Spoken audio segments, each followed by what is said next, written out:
Okay, we live? We're live. At 11:05. Here we are, 2 days in a row. We're doing pretty good. Good guys were here yesterday. It was fun. A lot of people were around the shop, kind of forced us to clean up a little bit, so I took advantage of that and told everybody it's a new standard. Now we want to improve from here. Looking at some of the cars out there. Did I say I'm VC with Spirit Cars? We're live at 11:05, and Josh, the voice of Spirit Cars, behind the camera. There he is. Okay, got that out of the way. So they're out there. We had quite a few cars, nice cars. So this is a story I've told here quite a bit, and I'm going to tell it one more time. This may be the last time, or maybe not. How many people remember Evel Knievel? Raise your hand. He'd jump over a couple buses. We'd all get excited, or he'd jump over a few cars and crash a lot and get hurt big time. And we thought that was pretty cool. Or when you had a skateboard when you were a kid. I'm like 60 years old. And there was, believe it or not, there was skateboards back then. But if you could make it down the hill without crashing, you were like, you know, doing good there. And we've come to the point where now these motorcycles are jumping back and forth, 3 at a time, crossing each other, doing flips and crazy things, and just multiple. And same with skateboarding. It's just got to the point where they're doing these crazy things you would never thought was even possible years ago. Point of that story, looking at these cars out there, some of the cars that are iconic cars, great customizing, great builders from the day, wouldn't even get a second look at today's car shows, local car shows. We have come so far forward, just like the days of Evel Knievel. He pushed the envelope, but now it's gone so much farther. Same way with hot rodding and the quality of the cars. Looking at these cars that were here yesterday, these were drivers. These people were on a 6-day, 2,000-mile Yes. trip, part of Good Guys, and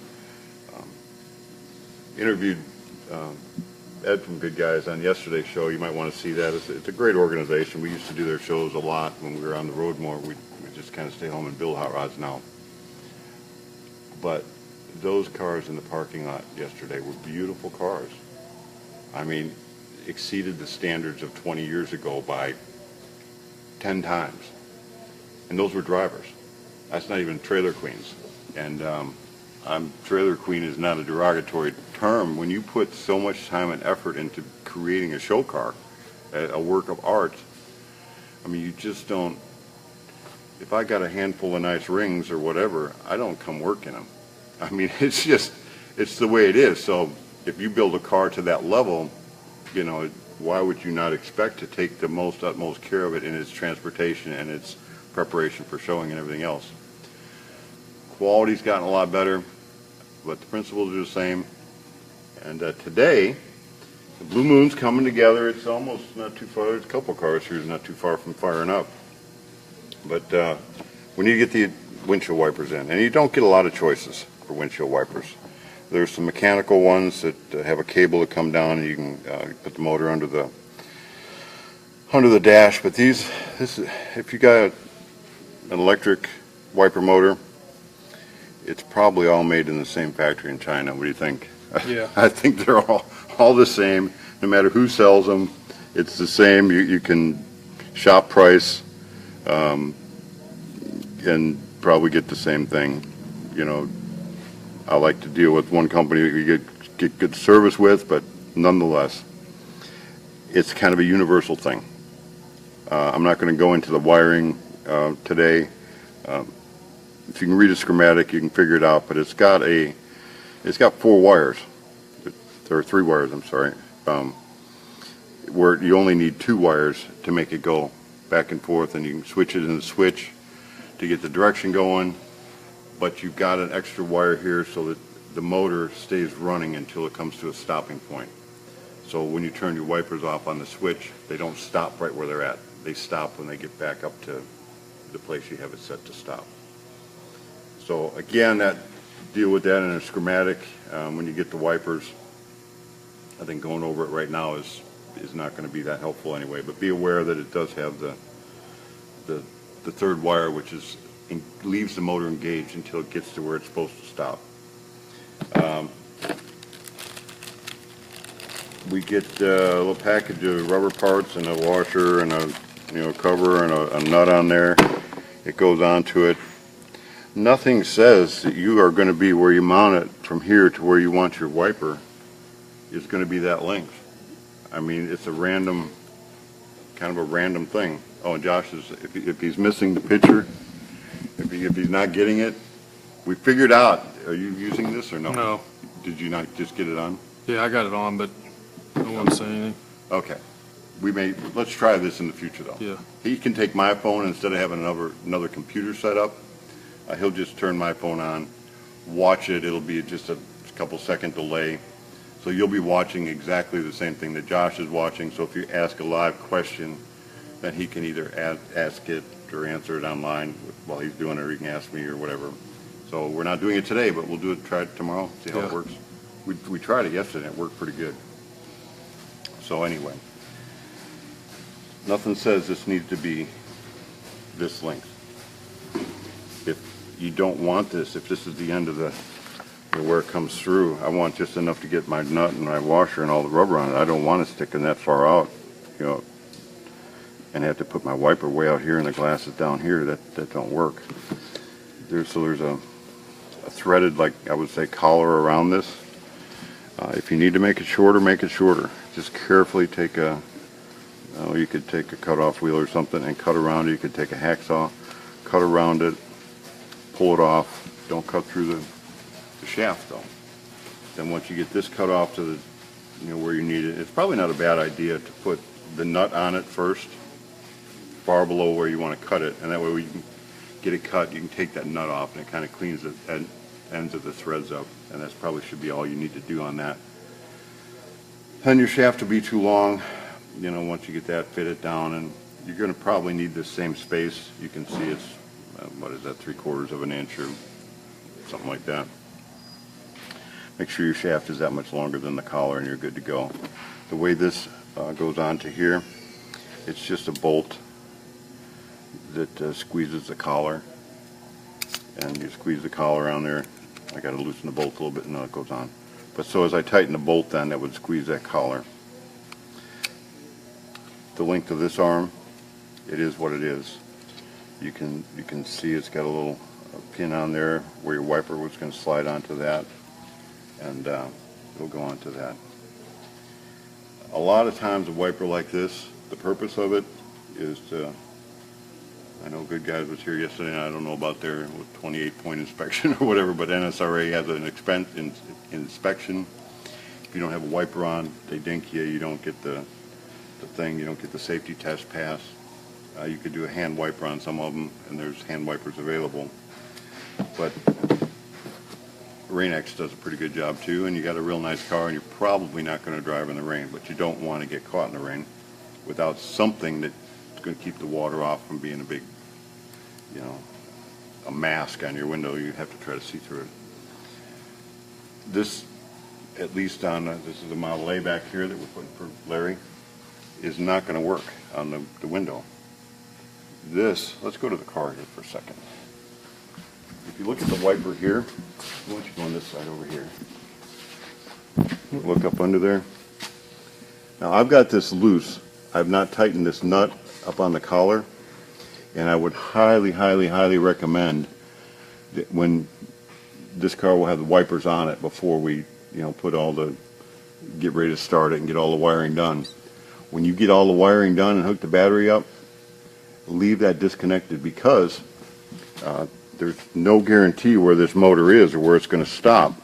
So when you turn the wipers on, turn the wipers off, let this shaft get to where its stop position is. And then if you want both your wipers aiming the same direction, deal with that. You can turn the thing over however you do it, switch the wires. If you want them both aiming the same direction, or you want them aiming opposite, or however you want it. But if you look at this wiper, I have got to really dink that wiper down. If I'd left that wiper the size that it was, I'd have been scraping down on above the, I'd been scraping the cowl section here. So I had to go above the molding. And I had to dink the top a little bit too, because when it comes all the way up, you can see it's right up to the molding. So you don't get a lot of wiping area, but it is getting a wiper in there, and and it works. So I've left this one, I've kind of got this one installed. Again, if you can look up on top here, you can kind of see that it's a pretty big angle. The windshield's straight, the wiper mounted behind here is coming out at a 90, but on the top of this Model A, this angles out coming this way. So in these pieces, the rubber grommets are, I'll pull one out here.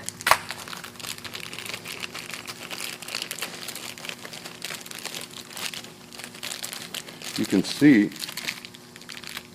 this is straight all the way around. You can't even see I'm twisting that. It's black, I'm sure, but I'm twisting it around. You're seeing all angles of it. And the same with this piece. You know, it's the same width all the way around it, and there's a little rubber piece in there. There's a couple other rubber pieces in here. Just because they give you all these parts does not mean you have to use all these parts. What you're wanting to do is make a seal between the body and the collar of the wiper itself, and have the nut come just like you would want any nut to go tight against it, and maybe leave 2 or 3 threads past the nut. You don't need to have, you know, a dozen threads or 2 inches of threads out there. What I had to do on this one to make it fit, and you can see I've not pulled this tight yet all the way, but you can see it's tight on the body, and I've got the bolt on straight. It's not cross-threaded, and this is on straight. And so the wiper arm is coming out at a 90 here, even though that looks like it's bent a little bit. It's just not on totally tight. But when it gets on tight, it'll go 90 to the window. So to accomplish that, I had to take it over. I took a little die grinder that I have, or a little mini grinder, 3-inch grinder, and I just beveled that. I turned it from basically nothing to, you know, all the way, angled it up, and that still wasn't enough. So I had to take my chrome collar, and I ground down a little bit of the chrome collar also to make that into an angle that would fit. And I like what I got. When I tighten that nut on there, I'm going to be pretty happy. It'll all be sealed. There'll be a couple little washers or little rubber grommets I won't need to use. I have one installed, one fit. I've got one that I didn't put in yet. Let me show you that. You can probably show through the car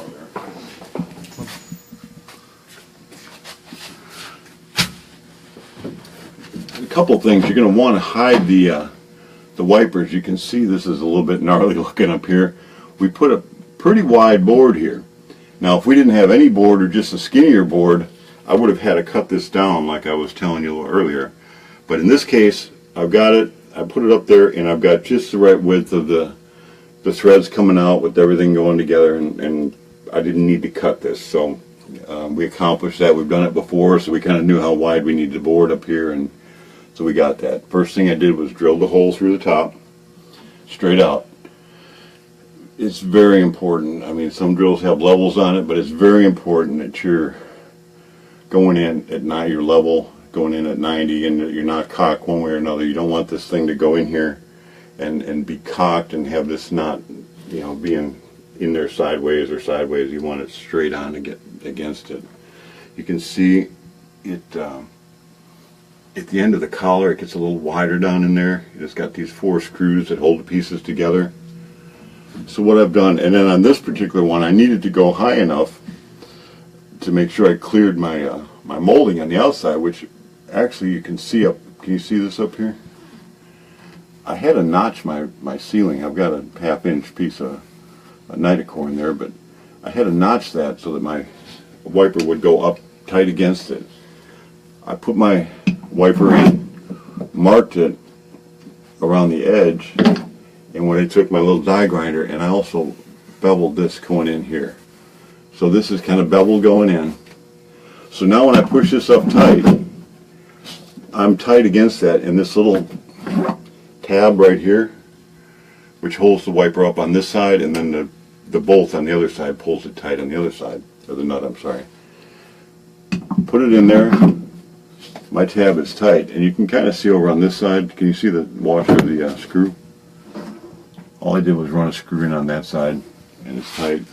This one's all fitted, ready to go. Fits in there. I'll run my wires back down around. That's something you just really need to be aware of. There's a lot of detail work.